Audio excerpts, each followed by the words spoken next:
والسلام على سيد الأنبياء والمرسلين ما بعد فأعوذ بالله من الشيطان الرجيم بسم الله الرحمن الرحيم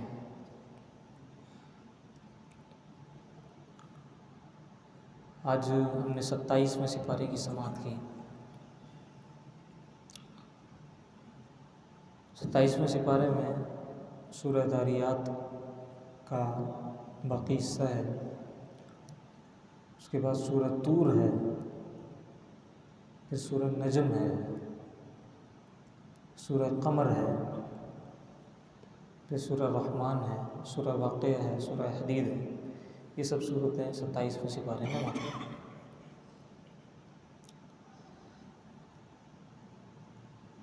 سورہ ذاریات کی اگر ہم بات کریں تو اس پہ کچھ گفتگو ہماری کل ہو چکی تھی۔ یہاں پر مختلف اقوام کے تذکرے موجود ہیں اور ان کے عذابات کے، جیسے وفی عاد اذ ارسلنا علیہم الریح العقیم، کہ قوم عاد کے اوپر اللہ تعالیٰ نے ہوا کا عذاب بھیجا تھا۔ اسی طرح وفی ثمود اذ قیل لهم تمتعوا حتی حین فعتوا عن امر ربهم فاخذتهم الصاعقة وهم ينظرون، ان کو کڑک نے پکڑ لیا تھا۔ تو یوں مختلف عذابات کا ذکر ہے۔ پھر اللہ تعالیٰ نے فرمایا ہے ففروا الی اللہ، بھاگو اللہ کی طرف، دوڑو اللہ کی طرف۔ انی لکم منہ نذیر مبین، کہ بے شک تمہارے لیے میں اللہ کی جانب سے ڈر سنانے والا ہوں اور کھلا ڈر سنانے والا ہوں۔ تو یہ رسولوں نے کہا اپنی اقوام کو اللہ کی جانب دوڑنے کا حکم دیا، اللہ کی جانب دوڑنے کا۔ کہیں فرمایا وَسَارِعُوا إِلَىٰ مَغْفِرَةٍ مِّن رَّبِّكُمْ وَجَنَّةٍ عَرْضُهَا السَّمَاوَاتُ وَالْأَرْضُ، جیسے سورہ حدید میں بھی آئے گا وَسَارِعُوا إِلَىٰ مَغْفِرَةٍ مِّن رَّبِّكُمْ وَجَنَّةٍ عَرْضُهَا كَعَرْضِ السَّمَاءِ وَالْأَرْضِ۔ یہ دو طرح کے صیغے استعمال ہوئے۔ دوڑو اپنے رب کی مغفرت کی طرف اور دوڑ کر جاؤ جنت کی طرف، جس کی چوڑائی زمین و آسمان کے برابر ہے۔ اعدت للمتقین، اس کو تیار کیا گیا ہے متقین کے لیے۔ تو وہ گھر ہے جو بہت خوبصورت بنایا گیا ہے، بہت بڑا بنایا گیا ہے، ہمیشہ اس میں رہنا ہے، اس کی طرف نہیں دوڑتے۔ یہاں دنیا میں کوئی گھر بندہ بنا لے 120 گز کا، 200 گز کا، 500 گز کا، 1000 گز کا، یا اس کو کوئی فری میں دے دے، اس کو بولے کہ بھائی کوئی پیشکش ہو اور کوئی اس کو آفر کی جائے کہ اگر تم یہ کام کرو گے تو تمہیں 1000 گز کا یہ بنگلہ ہم فری میں دے دیں گے۔ کیسا دوڑ دوڑ کے جائے گا بندہ، اپنے سارے کام چھوڑ کے پہلے وہ کام کرے گا، مہینہ لگا دے گا، سال لگا دے گا وہ گھر حاصل کرنے کے لیے، بلکہ زندگی لگا دے گا۔ کوئی اس کو بولے زندگی بھر تم نے یہ کرنا ہے، تمہاری اولاد کو ہم یہ بنگلہ دے دیں گے، وہ کرے گا ساری زندگی۔ تو ایک 500,000 گز کے بنگلے کے لیے وہ زندگی بھر کسی کی اطاعت کر سکتا ہے، لیکن اس جنت کے لیے جس کی چوڑائی زمین و آسمان کے برابر ہے، جہاں یاقوت ہیں، جہاں مرجان ہیں، جہاں نیچے سے نہریں بہہ رہی ہیں، جہاں اللہ نے حور عین کا انتظام کیا ہوا ہے، جہاں اللہ نے ہر قسم کی خواہش کو انسان کی ایسے رکھا ہوا ہے کہ بس دل میں آیا اور وہ پوری، جہاں موت نہیں آنی، جس زندگی کو ختم نہیں ہونا، جس زندگی کو فنا نہیں ہونا، جہاں بادشاہوں سے بھی بڑھ کر بادشاہت والی زندگی اس کو ملے گی، وہ گھر اس کے لیے تیار کیا ہے۔ بس کہا یہ ہے کہ ہماری اطاعت کرو، وہ نہیں ہوتی۔ بندے کی اطاعت کر لے گا ایک چھوٹے سے گھر کے لیے، زمین پہ ایک چھوٹے سے ٹکڑے کے لیے، لیکن اتنی بڑی جنت کے لیے انسان اللہ کی اطاعت نہیں کرے گا، تو ضرورت اس امر کی ہے۔ بار بار اللہ تعالیٰ نے اس کی طرف متوجہ کیا، دوڑو جنت کی طرف، دوڑ کر جاؤ مغفرت کی طرف۔ تو آج لوگ جنت کا مذاق بھی اڑاتے ہیں، اور آپ کو لطیفوں میں فرشتوں کا مذاق اڑاتے ہوئے، جنت کا مذاق اڑاتے ہوئے بہت سارے لوگ مل جائیں گے۔ تو جنت کو ایسا ہلکا کیا ہوا ہے کہ جیسے اس کا ملنا نہ ملنا برابر ہے، اور اس کی طرف دوڑو نہ دوڑو برابر ہے۔ جنت کی طرف اللہ نے دوڑنے کو حکم فرمایا ہے۔ اسی صورت میں فرمایا، بہت مشہور آیت ہے، وَمَا خَلَقْتُ الْجِنَّ وَالْإِنسَ إِلَّا لِيَعْبُدُونَ، کہ ہم نے جنات کو اور انسانوں کو محض اپنی عبادت کے واسطے پیدا کیا ہے۔ عبادت کیا ہے؟ صرف نمازیں تو عبادت نہیں ہیں، صرف روزے تو عبادت نہیں ہیں۔ یہ مطلب نہیں ہے کہ بندہ اس لیے انسان کو پیدا کیا کہ وہ نمازیں پڑھتا رہے، ٹھیک ہے؟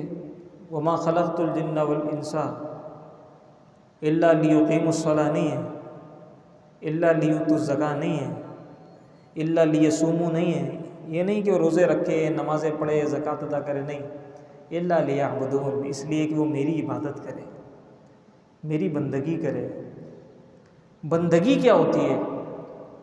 بندگی یہ ہوتی ہے کہ خود کو بندہ، خود کو انسان بندہ سمجھے، عبد سمجھے، اور جب بندہ سمجھتا ہے تو سامنے جس کا بندہ اپنے آپ کو سمجھا ہے اس کو وہ مالک سمجھتا ہے، اس کو وہ مالک سمجھتا ہے۔ جیسے غلام ہوتا ہے نا، غلام کا ایک مالک ہوتا ہے۔ عبدیت جو ہے، وہ عبدیت کا مفہوم بیسیکلی یہی ہے کہ یہ سمجھے کہ میری جو زندگی کی ڈور ہے وہ میرے ہاتھ میں ہے ہی نہیں، میں اپنی خواہش سے چلنے والا ہوں ہی نہیں، مجھے اختیار ہی نہیں اپنی خواہش سے چلنے کا، بلکہ میں تو کسی کا بندہ ہوں، اور جو کوئی کسی کا بندہ ہوتا ہے اس پر لازم ہوتا ہے اپنے مالک کی اطاعت کرے۔ جب وہ کہے اٹھ جا تو اٹھنا ہے، جب وہ کہے سو جا تو سونا ہے، جب وہ کھانے کو دے دے کھا لینا ہے، جس طرح کے کپڑے وہ پہنا دے پہن لینا ہے۔ مالک کی نافرمانی تو بندہ، عبد جو ہوتا ہے، غلام جو ہوتا ہے، وہ مالک کی نافرمانی کرتا ہی نہیں ہے، سوال ہی پیدا نہیں ہوتا۔ تو بندگی کا مفہوم یہ ہے کہ اپنے آپ کو عبد سمجھیں اور اپنے خالق کو، رب کو اپنا مالک سمجھیں۔ ہمارا حال یہ ہے کہ ہم نے بجائے اللہ کو مالک سمجھنے کے، اللہ کی بندگی کرنے کے، اپنی خواہشات کی بندگی شروع کر دی۔ خواہشات کو مالک سمجھ لیا، خواہشات کو معبود سمجھ لیا، اور اس کی پیروی ہم نے اور اس کی بندگی ہم نے شروع کر دی۔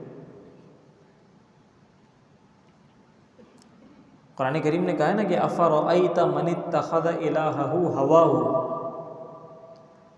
کہ کیا تم نے اس شخص کو نہیں دیکھا کہ جس نے اپنی خواہش کو ہی اپنا معبود بنا لیا، اپنی خواہش کو ہی اپنا الہ بنا لیا۔ تو یہ دیکھیں یہ کتنا بلیغ استعارہ ہے کہ اپنی خواہش کو ہی اپنا معبود بنا لیا۔ خواہش کو معبود بنانے کا مطلب یہ ہے کہ جو کوئی خواہش اس کو کہتی جاتی ہے، جو خواہش اس کو ہوتی جاتی ہے، وہ اس کے آگے سر تسلیم خم کر دیتا ہے اور اس کے پیچھے چل جاتا ہے، پھر وہ جو بھی ہو۔ تو خواہش کو معبود نہیں بنانا ہے، اللہ کو معبود سمجھنا ہے۔ تو خواہشات کا بندہ نہیں بننا، اللہ کا بندہ بننا۔ خواہشات کا غلام نہیں بننا بلکہ اللہ کا عبد بننا ہے۔ غلام کا لفظ اللہ کی طرف منسوب نہیں کیا جاتا، عموماً کرنا بھی نہیں چاہیے، اس لیے کہ ذو معنی لفظ ہے۔ غلام کا ایک معنی بندہ بھی ہوتا ہے، ایک معنی نوکر بھی ہوتا ہے، اور بھی بہت سارے معنی ہوتے ہیں۔ تو اللہ کا غلام نہیں کہا جاتا، اللہ کا بندہ کہا جاتا ہے، ٹھیک ہے۔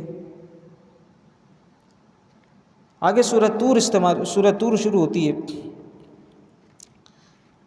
سورہ طور کے اندر بھی کئی سارے مضامین ہیں، اور اللہ رب العزت نے کئی ساری اپنی نشانیاں بیان فرمائی ہیں، کئی چیزوں کی طرف اللہ تعالیٰ نے متوجہ کیا ہے۔ ام یقولون شاعر نتربص به ریب المنون ام تأمرهم احلامهم بهذا ام هم قوم طاغون، اس طرح کئی ساری چیزیں ہیں۔ ام خلقوا السماوات والارض بل لا یوقنون ام لہ البنات ولکم البنون۔ آگے سورہ نجم شروع ہوتی ہے، والنجم اذا ہوا۔ نجم کہتے ہیں ستارے کو، والنجم اذا ہوا ما ضل صاحبکم وما غوا۔ آپ دیکھیں نا قرآن کا انداز، کہ کوئی شاعر اگر اس کو پڑھ لے تو وہ کہے کہ یہ شعر تو نہیں ہے، لیکن یہ جو کچھ ہے نا وہ میری رسائی سے باہر ہے۔ والنجم اذا ہوا ما ضل صاحبکم وما غوا وما ينطق عن الهوى ان هو الا وحی یوحی۔ کتنا خوبصورت انداز ہے۔ اس میں اللہ رب العزت نے ستارے کی قسم ارشاد فرمائی ہے کہ جب وہ بلند ہو جائے، ما ضل صاحبکم وما غوا، اور ستارے کی قسم ارشاد فرما کر یہ کہا ہے کہ اے صاحبو، اے مسلمانوں، تمہارے جو صاحب ہیں، یہ جو رسول ہیں، یہ نہ گمراہ ہوئے ہیں اور نہ ہی یہ جو ہے راہ سے بھٹکے ہیں۔ وما ينطق عن الهوى، یہ جو بات بھی کہتے ہیں اپنی خواہش سے تو کہتے ہی نہیں ہیں، بلکہ ان هو الا وحی یوحی، ان کی جو بات بھی ہوتی ہے وہ اللہ کی جانب سے وحی ہی ہوتی ہے۔ وہ زبان جس کو سب کن کی کنجی کہیں، اس کی نافذ حکومت پہ لاگو سکے۔ تو یہ جو زبان ہے،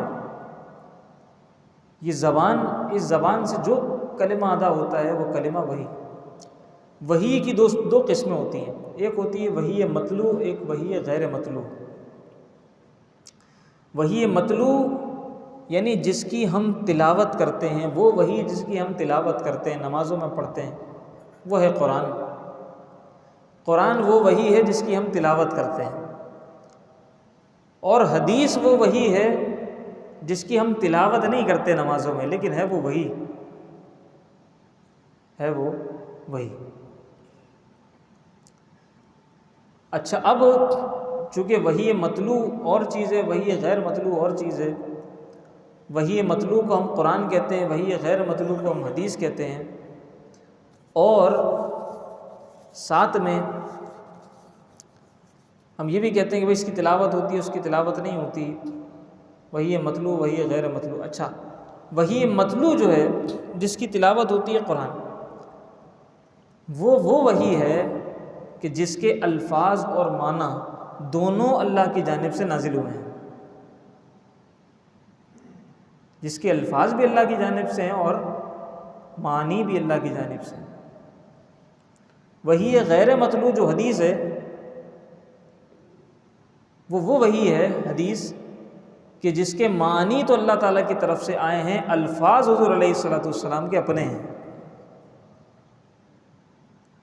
اللہ تعالیٰ نے معنی بتا دیا کہ یہ حکم نازل ہوا ہے، اب اس کو اپنے الفاظ میں نبی علیہ الصلوۃ والسلام نے بیان کر دیا۔ لیکن جو وحی مطلوع ہے، جو قرآن ہے، اس کے الفاظ اور معنی دونوں اللہ تعالیٰ کی طرف سے نازل ہوئے ہیں، یعنی جو حضور علیہ الصلوۃ والسلام نے قرآن تلاوت کیا ہے، ہو بہو یہی الفاظ بھی اللہ تعالیٰ کی طرف سے نازل ہوئے۔ لیکن جو حدیث ہے اس میں صرف حکم بیان ہو گیا، معنی بیان ہو گیا، الفاظ حضور کے اپنے ہیں۔ یہ فرق ہے دونوں۔ اس کے اندر پورا واقعہ معراج بیان ہوا ہے کہ ثم دنا فتدلى فكان قاب قوسين او ادنى فاوحى الى عبده ما اوحى، اور قریب ہوئے اور قریب ہوئے اور قریب ہوئے، پھر اتنے قریب ہوئے کہ 2 کمانوں کی دوری رہ گئی یا اس سے بھی زیادہ قریب ہو گئے۔ فَأَوْحَى إِلَىٰ عَبْدِهِ مَا أَوْحَىٰ، پھر رب نے اپنے بندہ خاص سے جو چاہیں راز و نیاز کی باتیں کیں۔ مَا كَذَبَ الْفُؤَادُ مَا رَأَىٰ، دل نے نہ جھٹلایا جو آنکھوں نے دیکھا ہے۔ جو آنکھ نے دیکھا دل بھی اس کی تصدیق کرتا رہا۔ یہ کیسا مقام ہے؟ یعنی کبھی ایسا ہوتا ہے کہ انسان ایسے ورطہ حیرت میں پڑ جاتا ہے، آنکھیں تو دیکھ رہی ہوتی ہیں لیکن دل اس کی تصدیق نہیں کر رہا ہوتا۔ کبھی ایسا ہوتا ہے نا، ہم کوئی منظر دیکھتے ہیں، اس کے بعد ہم آنکھیں مسلتے ہیں، ہم کہتے ہیں کہ بھائی میں یہ سچ بھی دیکھ رہا ہوں یا میں خواب دیکھ رہا ہوں۔ کچھ چیزیں ایسی ہوتی ہیں ہمیں ان پر یقین نہیں آتا۔ تو بارگاہ ایزدی میں، بارگاہ الہی میں جو جلوے ہیں وہ ایسے ہیں کہ ان کو دیکھنے کے بعد یقین نہیں آتا کہ میں کہاں موجود ہوں، میں کیا دیکھ رہا ہوں۔ لیکن نگاہ مصطفیٰ ایسی ہے اور قلب مصطفیٰ ایسا ہے کہ جو آنکھیں دیکھتی ہیں، قلب اس پر جو ہے وہ تشویش کا اظہار نہیں کرتا، بلکہ قلب بھی اس کی تصدیق کرتا رہتا ہے کہ ہاں اے آنکھ، جو تو دیکھ رہی ہے بالکل صحیح دیکھ رہی ہے۔ اور پھر اس آنکھ کو وہ ادب دیا ہے کہ ما زاغ البصر وما طغى، نہ تو وہ آنکھ مستقل دیکھتی ہے کہ ٹکٹکی باندھ کے دیکھتی رہے، اور نہ ہی وہ سرکشی کرتی ہے۔ یعنی کسی کو دیکھنے کے 2 طریقے ہوتے ہیں، یا تو ہم مستقل دیکھتے ہیں یا پھر پلک جھپک جھپک کے اور ادھر ادھر توجہ کر کے دیکھتے ہیں۔ 2 ہی طریقے ہوتے ہیں۔ یا تو ہم کسی کو دیکھیں گے مستقل دیکھیں گے، اسے کہتے ہیں ٹکٹکی باندھ کر دیکھنا۔ اچھا، ٹکٹکی باندھ کر دیکھنے میں ایک احتمال یہ ہوتا ہے کہ سامنے والے کی کہیں گستاخی نہ ہو، سامنے والے کی کہیں بے ادبی نہ ہو جائے۔ بھئی کسی کو مستقل دیکھیں تو اگلا بندہ پریشان ہو جائے گا، بولے گا بھئی کیا ہو گیا، آپ کو خیریت ہے؟ مجھے ایسے کیوں دیکھ رہے ہیں، مجھے مستقل کیوں دیکھ رہے ہیں، مجھے گھور کر کیوں دیکھ رہے ہیں، مجھے ٹکٹکی باندھ کر کیوں دیکھ رہے ہیں؟ اور یہ بھی احتمال ہوتا ہے کہ جو ہم نہ دیکھنا چاہیں وہ بھی نظر آ جائے، یا جو وہ چھپانا چاہے وہ بھی نظر آ جائے، ایسا بھی ہو سکتا ہے۔ مستقل دیکھنے میں یہ سب جو ہے وہ شبہات ہوتے ہیں۔ اچھا، اب مستقل اگر نہ دیکھیں بلکہ کبھی ادھر دیکھیں کبھی ادھر دیکھیں، پلک جھپک کے دیکھیں، بے توجہی سے دیکھیں، کبھی نیچے دیکھیں کبھی اوپر دیکھیں کبھی سامنے دیکھیں، اگر اس طرح دیکھیں تو پھر یہ احتمال ہوتا ہے کہ سامنے والا توجہ نہیں دے رہا، سامنے والا توجہ نہیں دے رہا۔ توجہ دیں، مستقل دیکھیں تو گستاخی کا خطرہ، اور ادھر ادھر دیکھیں کبھی اوپر کبھی نیچے کبھی سامنے، تو پھر یہ خطرہ کہ کہیں یہ نہ ہو کہ بھائی سامنے والا توجہ نہیں دے رہا۔ کہا کہ ان کی آنکھوں نے ایسا دیکھا کہ دیکھا بھی مستقل لیکن نگاہوں نے حد ادب کو ملحوظ رکھا۔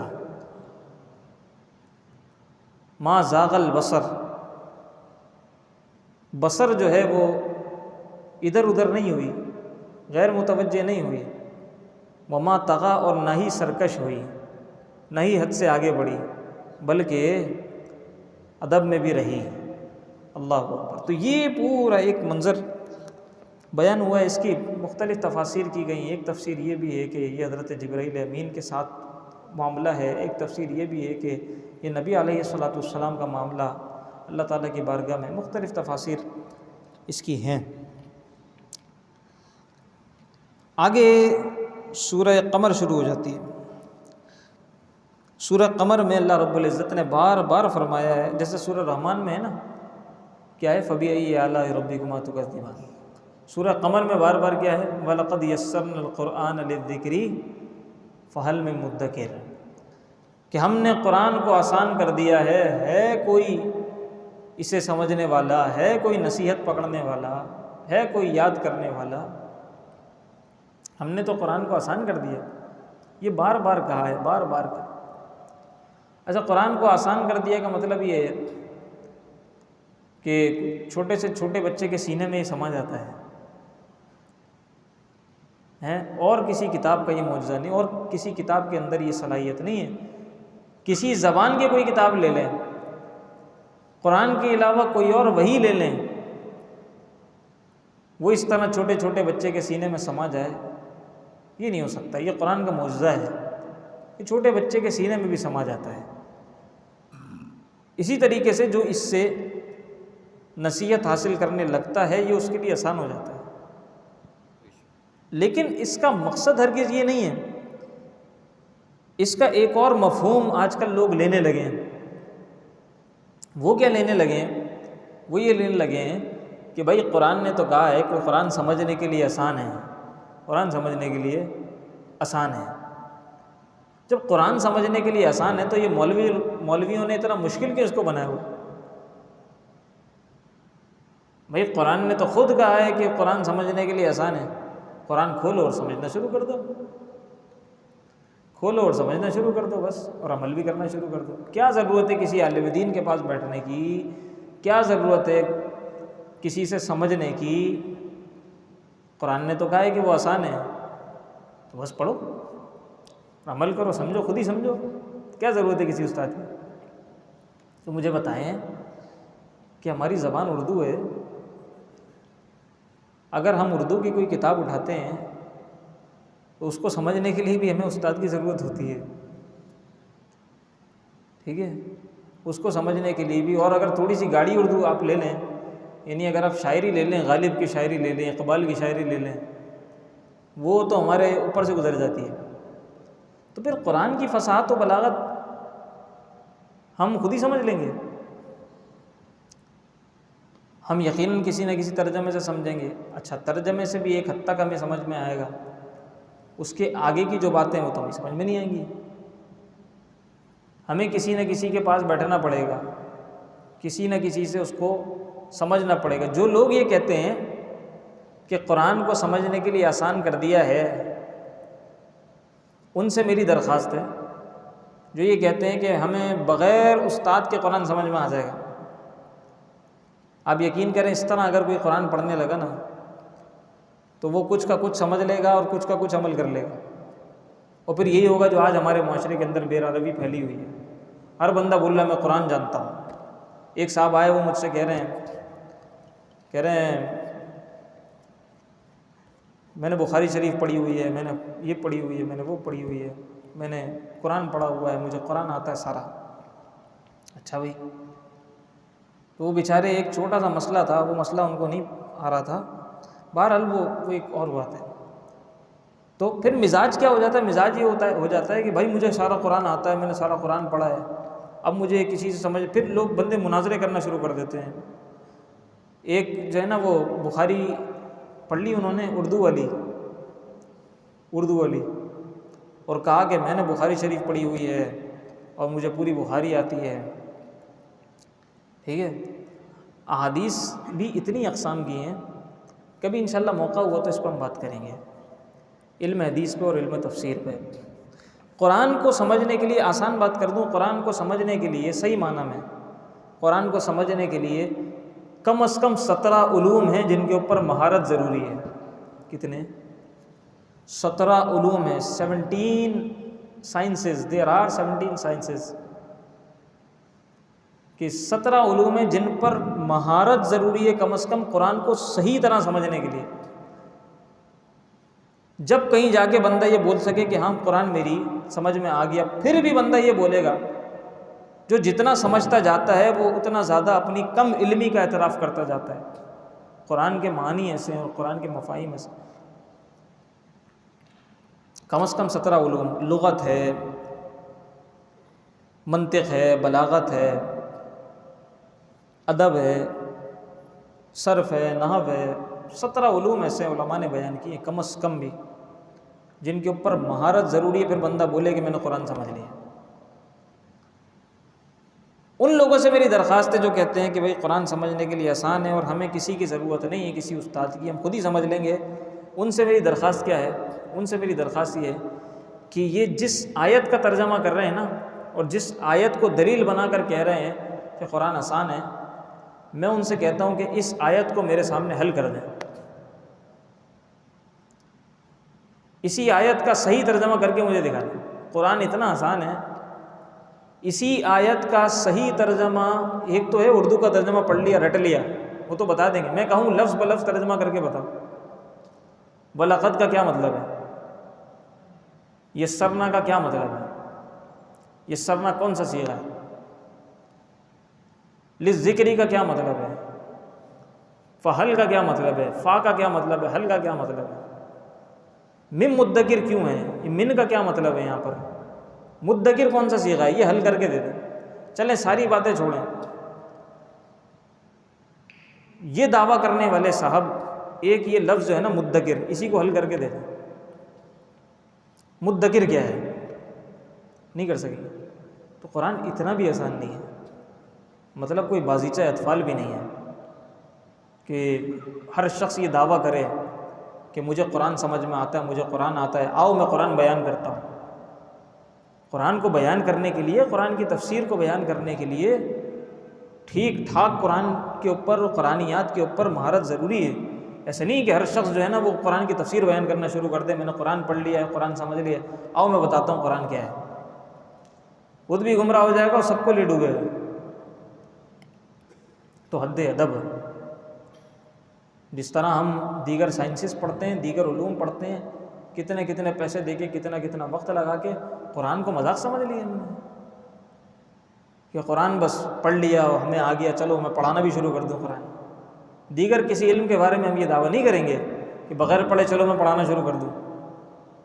جو کرنا ہے کھلواڑ وہ ہمیں دین کے ساتھ ہی کرنا ہے، قرآن کے ساتھ کرنا ہے، حدیث کے ساتھ کرنا ہے۔ کوئی بخاری پڑھ کے آ جاتا ہے، وہ بخاری پڑھانا شروع کر دیتا ہے، کوئی تفسیر پڑھ کے آ جاتا ہے، قرآن پڑھ کے آ جاتا ہے، وہ قرآن پڑھانا شروع کر دیتا ہے۔ تو اتنا آسان بھی نہیں ہے۔ بلا وجہ یہ جو اہل مدارس ہیں نا، یہ 8 سال 10 سال 12 سال یہ بلا وجہ ضائع نہیں کرتے مدرسے کے اندر۔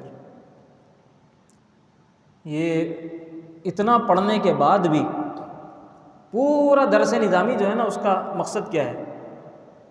درس نظامی جو 10-12 سال کا کورس ہوتا ہے، اس کا مقصد کیا ہے؟ اس کا مقصد ہے فہم قرآن، فہم حدیث، بس، اس سے زیادہ کوئی مقصد نہیں اس کا۔ تو 10-12 سال لگا کے وہ قرآن کا فہم حاصل کرتے ہیں، قرآن حدیث کا فہم حاصل کرتے ہیں، بس۔ ان دونوں چیزوں کو سمجھنے کے لیے جن علوم کو پڑھنا ضروری ہے، جن علوم کو آنا چاہیے بندے کو، ان علوم کو سیکھتے ہیں 10-12 سال۔ صرف وہ علوم سیکھتے ہیں جن کو سیکھ کر وہ قرآن سمجھ سکے اور حدیث سمجھ سکے، بس۔ تو ایک شخص جو ابھی ساحل پہ کھڑا ہے، غوطہ خوری اس نے کی نہیں، اس کو سمندر کی گہرائی کا علم ہی نہیں ہے، وہ کیا موتی نکال کے لائے گا؟ ساحل پہ کھڑا ہے، امیدیں ہی کرتا جائے گا، آرزوئیں ہی کرتا جائے گا، اس کو پتہ ہی نہیں سمندر کتنا گہرا ہے، اندر کیا چیز ہے۔ بہرحال آگے سورہ رحمان شروع ہوتی ہے، عروس القرآن ہے۔ سبحان اللہ، جب سورہ رحمان کا نام آتا ہے تو ایسے دل جھوم جاتے ہیں، اور جب سورہ رحمان کی تلاوت ہوتی ہے تو بس صحیح والی چاشنی آ جاتی ہے۔ تو یہ اتنی پیاری صورت ہے، عروس القرآن ہے، کئی اس کے مضامین ہیں، ہمارے پاس وقت بہت زیادہ ہو گیا ہے۔ اس کے بعد سورہ واقعہ شروع ہوتی ہے۔ سورہ واقعہ کی بھی کیا بات ہے، نبی علیہ الصلوۃ والسلام نے سورہ واقعہ کے بارے میں ارشاد فرمایا، حضرت عبداللہ ابن مسعود رضی اللہ تعالیٰ عنہ سے روایت ہے کہ جو شخص رات میں سورہ واقعہ پڑھتا ہے اس کو کبھی فاقہ نہیں ہوگا، کبھی اس کو فاقہ نہیں ہوگا۔ اور یہ بات مشاہدے میں بھی ہے، ایسا شخص جو سورہ واقعہ پابندی کے ساتھ روزانہ رات کو پڑھنے والا ہے نا، وہ اگر تنگ دست ہونے ہی والا ہوگا نا، بس اللہ تعالیٰ اس کے لیے کہیں نہ کہیں سے ایسا رزق کا انتظام فرما دے گا کہ اس کی گاڑی دوبارہ چل جائے گی، رکے گی نہیں اس کی گاڑی، پھر چل جائے گی، پھر کوئی نہ کوئی سبب بن جائے گا۔ تو یہ حضرت عبداللہ ابن مسعود رضی اللہ تعالیٰ عنہ اپنی صاحبزادیوں کو یہ حکم دیا کرتے تھے کہ وہ ہر رات میں سورہ واقعہ پڑھیں۔ ٹھیک ہے. اچھا اب رات میں جو ہے نا وہ رات تو مغرب کے بعد سے شروع ہو جاتی ہے. کوئی چاہے مغرب کے بعد پڑھ لے, کوئی چاہے عشاء کے بعد پڑھ لے, کوئی چاہے سونے سے پہلے پڑھ لے. ٹھیک ہے, تو اس انداز میں اس کو مینیج کریں. لیکن سورہ واقعہ جو ہے نا یہ پڑھنی چاہیے. آگے سورہ حدید شروع ہوتی ہے, آخری صورت ہے. اور سورہ حدید کے اندر فرمایا کہ الم یأن للذین آمنوا ان تخشع قلوبہم لذکر اللہ, کہ ابھی ان مومنوں پر وہ وقت نہیں آیا کہ ان کے دل اللہ کا ذکر سن کے ڈر جائیں. وہ وقت کب آئے گا؟ وہ وقت کب آئے گا کہ جب یہ اللہ کا ذکر سنا کریں گے اور ڈر جایا کریں گے. آگے فرمایا کہ اعلموا انما الحیات الدنیا لعب واللہو وزینہ وتفاخر بینکم وتکاثر فی الاموال والاولاد. کہا کہ جان لو یہ جو دنیا کی زندگی ہے نا یہ محض کیا ہے؟ کھیل تماشا ہے, بس کھیل تماشا ہے. وتفاخر بینکم, آپس میں ایک دوسرے پر فخر کرنے کا نام دنیا کی زندگی ہے, بس کھیل تماشوں کا نام دنیا کی زندگی ہے. وتکاثر فی الاموال والاولاد, اور اپنے مالوں کو بڑھانے کا نام دنیا کی زندگی ہے, اور اپنی اولاد کو بڑھانے کا نام دنیا کی زندگی ہے بس. یعنی یا تو بندہ آگے بڑھ رہا ہوتا ہے نا, جیسے جیسے عمر بڑھ رہی ہوتی ہے تو ظاہر ہے یا تو اس کا مال بڑھ رہا ہوتا ہے, اس کی اولاد بڑھ رہی ہوتی ہے نا, انہی چیزوں میں اضافہ ہو رہا ہوتا ہے. اس کے شرف میں, اس کے فضیلت میں تو الا ماشاء اللہ اس کے لیے تو کم ہی لوگ کوشش کرتے ہیں. مال میں اضافے کے لیے کوشش کرتے ہیں, اولاد میں اضافے. جس کی اولاد نہیں ہوتی وہ کتنا پریشان ہوتا ہے, ڈاکٹرز کے چکر, جناب کس کس کے چکر, دم درود, ساری چیزیں کہ بھائی اولاد نہیں ہو رہی, دعائیں اولاد نہیں ہو رہی. لیکن جس کو نماز کی توفیق عطا نہیں ہو رہی, جس کو نماز کی توفیق نہیں مل رہی, وہ روتا ہے کبھی؟ جس کو اولاد نہیں مل رہی وہ بہت روتا ہے. لیکن جس کو قرآن پڑھنا نہیں آتا, جس کو قرآن پڑھنا نہیں آتا وہ نہیں روتا اپنی قسمت پہ. چاہیے یہ کہ اگر اولاد نہیں ملی کوئی بات نہیں, لیکن اگر تم نے قرآن نہیں سیکھا نا زندگی میں تو تمہیں زیادہ رونا چاہیے, زیادہ رونا چاہیے. وہ نہیں روتا. اللہ رب العزت ہمیں ہدایت عطا فرمائے اور اللہ ہمیں قرآن سے محبت عطا فرمائے. قرآن پڑھنا سیکھ لیں, قرآن اچھا پڑھنا سیکھ لیں کہ روز محشر ہمارے پاس کوئی عذر نہیں ہوگا کہ ہم قرآن نہیں سیکھ سکے, قرآن اچھا نہیں سیکھ سکے, اپنے تلفظ نہیں صحیح کر سکے. ہمارے پاس پلیٹ فارم بھی ہے, ہمارے پاس سکھانے والے بھی ہیں, ہمارے پاس وقت بھی ہے. کون سی ایسی مصروفیت ہے جو ہم نہیں سیکھ سکتے؟ پھر اگر ہم روز محشر اللہ کی بارگاہ میں یہ جواب دیں, اگر ہم سے پوچھ لیا جائے تم نے قرآن پڑھنا کیوں نہیں سیکھا؟ دنیا کمانی سیکھ لی تم نے, دنیا کو چلانا سیکھ لیا, سب سیکھ لیا تم نے, لیکن میرے قرآن سے اتنی محبت نہیں تھی کہ میرا قرآن ہی پڑھنا سیکھ لیتے. کیا جواب دیں گے؟ کوئی جواب نہیں ہمارے پاس. تو اس شرمندگی سے بہتر ہے کہ آج ہم کچھ محنت کریں اور اپنا قرآن ٹھیک کریں. اگر پڑھ بھی لیا ہے, پہلے کسی سے بچپن میں پڑھا ہے, کسی خاتون سے پڑھا ہوا ہے, کسی اور آدمی سے پڑھا ہوا ہے, ہم سمجھتے ہیں کہ ہمیں بہتری کی ضرورت ہے, تو کسی کو سنائیں, کسی سے وقت لیں, کسی کو ہائر کریں, کسی کے پاس جائیں, بیٹھیں اور جو ہے نا وہ قرآن کم از کم صحیح پڑھنا تو سیکھ لیں. سمجھنا تو اس کے بعد کا مرحلہ ہے, کم از کم صحیح پڑھنا سیکھ لیں. اللہ رب العزت ہمیں عقل عطا فرمائے, سمجھ عطا فرمائے, فہم دین عطا فرمائے. الحمدللہ رب العالمین.